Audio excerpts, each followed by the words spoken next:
विशाल राज्य में कुंतला नाम की एक राजकुमारी रहती थी। उसका चेहरा असाधारण रूप से पीला था और उसकी नाक ऐसी थी कि एक बार देखने पर दूसरी बार देखने की हिम्मत न हो। राज्य के सभी युवक उस पर हंसते थे, लेकिन कुंतला बहुत बुद्धिमान थी और उसका हास्य बोध बहुत अच्छा था। कुंतला जानती थी कि उसकी कुरूपता पर सब हंसते हैं, परंतु वह कभी निराश नहीं होती। वह राज्य के मंत्री के पास गई और बोली, यदि मैं सुंदर हो जाऊं तो क्या राज्य के सभी युवक मेरे विवाह के लिए मुझे देखने आएंगे? मंत्री ने मुस्कुराते हुए उत्तर दिया, राजकुमारी, यदि आप वास्तव में सुंदर हैं तो युवा आपके पैरों पर गिरेंगे।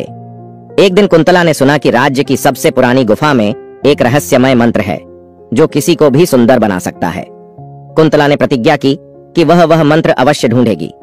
सुबह होते ही वह अपने एक चपरासी के साथ गुफा की ओर निकल पड़ा। गुफा में प्रवेश करने के बाद उसने एक अजीब बूढ़ी औरत को देखा जिसके सिर पर सफेद बाल थे और उसकी आंखों में रहस्य का स्पर्श था। बुढ़िया ने कहा, राजकुमारी, क्या तुम सचमुच वह जादू ढूंढने आई हो? कुंतला ने उत्तर दिया, हाँ, मैं सुंदर बनना चाहती हूँ। बुढ़िया ने कहा, तो फिर तुम्हें पहले एक कठिन काम करना होगा। यदि तुम ऐसा कर सकते हो तो मैं तुम्हें मंत्र दूंगा। जैसे ही कुंतला गुफा की गहराई में चली गई, उसे बुढ़िया का ख्याल आया। बुढ़िया ने उससे एक जादुई फूल ढूंढने को कहा जो पूरे साल नहीं खिलता। कुंतला ने चुनौती स्वीकार कर ली और फूलों की तलाश में जंगल में प्रवेश कर गई।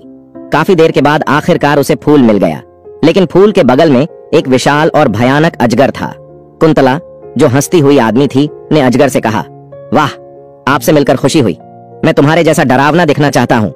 अजगर भ्रमित हो गया और बोला, तुम मेरे जैसा कैसे बनना चाहते हो? कुंतला ने मुस्कुराते हुए कहा, मेरे चेहरे पर तुम्हारे जैसे गर्म लाल रंग के साथ मैं निश्चित रूप से सुंदर हो जाऊंगी। तुम सचमुच बहुत मजाकिया हो, ड्रैगन ने हंसते हुए कहा। अंत में ड्रैगन कुंतला को फूल देता है और वह बुढ़िया के पास लौट आती है। बुढ़िया ने कहा, आखिरकार तुम्हें मंत्र मिल गया, लेकिन एक चेतावनी है। कैसी चेतावनी? कुंतला ने उत्साह से पूछा।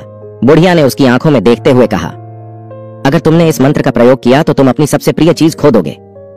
कुंतला के मन में भय उत्पन्न हुआ, परंतु उसने सोचा, यदि मैं सुंदर बन जाऊंगी तो सुखी रहूंगी। उसने रात के अंधेरे में मंत्र का जाप किया, इसलिए चारों ओर तेज रोशनी फैल गई।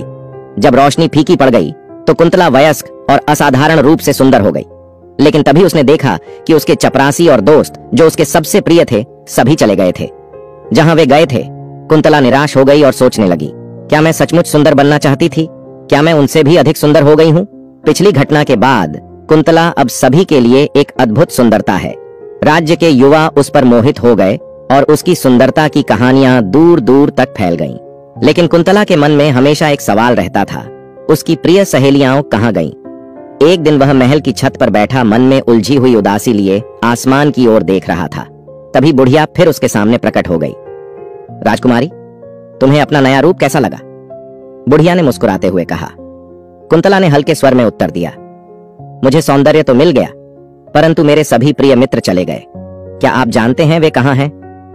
बुढ़िया ने रहस्यमय स्वर में कहा, दोस्त, तुम्हारे मन के किसी कोने में खोए हुए हैं, लेकिन उन्हें वापस लाने के लिए आपको एक गुप्त रास्ते से गुजरना होगा। क्या आप तैयार हैं? कुंतला ने आश्चर्य से कहा, गुप्त तरीका? वह कहां है? बुढ़िया मुस्कुराई और बोली, महल के नीचे एक रहस्यमयी दरवाजा है जिसके पीछे अनजानी दुनिया है। यदि आप वहां प्रवेश करते हैं तो आपका खोया हुआ दोस्त वापस मिलने की संभावना है, लेकिन याद रखें, वह दुनिया अजीब और भयानक है। क्या आप अंदर जाने की हिम्मत करेंगे? कुंतला ने आंखों में साहस भरकर कहा, हाँ, जाऊंगी। मेरे दोस्तों के बिना यह सुंदरता मेरे लिए बेकार है। बुढ़िया उसे उस रहस्यमय दरवाजे तक ले गई। दरवाजा अंधेरे में डूबा हुआ था और उस पर तरह तरह के प्राचीन प्रतीक खुदे हुए थे। कुंतला दरवाजे के सामने आई और उसे धीरे से खोला। अंदर एक अजीब सी रोशनी थी, एक तरफ सफेद रोशनी और दूसरी तरफ काली छाया। बुढ़िया ने उसे चेतावनी दी, यदि तुम श्वेत प्रकाश के मार्ग का अनुसरण करोगे तो तुम अपनी सुंदरता खो दोगे, और अगर तुम काली छाया की राह पर जाओगे तो तुम्हारे दोस्तों की याददाश्त एक एक करके गायब हो जाएगी। आप जो भी रास्ता चुने, आपको कुछ न कुछ खोना ही पड़ेगा। कुंतला का मन भ्रमित हो गया। क्या वह अपनी सुंदरता खोने के लिए तैयार है, या क्या वह दोस्तों की यादें मिटाने को तैयार है? वह कुछ देर तक वहीं खड़ा रहा। अचानक उसके मन में एक नया सवाल उठा, क्या इन दोनों रास्तों के बीच कोई तीसरा रास्ता नहीं है जहां मेरे पास खोने के लिए कुछ नहीं है? तभी उसे महसूस हुआ कि प्रकाश की एक अदृश्य किरण उसके पैरों पर गिर रही है। क्या सचमुच कोई तीसरा रास्ता है, या यह सिर्फ उसके दिमाग का खेल है? अचानक सामने कांच का एक रहस्यमयी दरवाजा आ गया जो उसकी जिंदगी की पूरी तस्वीर बदल सकता था। सुंदरता और दोस्ती के बीच एक कठिन समझौता करना होगा, लेकिन क्या वह सही रास्ता चुनने की हिम्मत करेगा?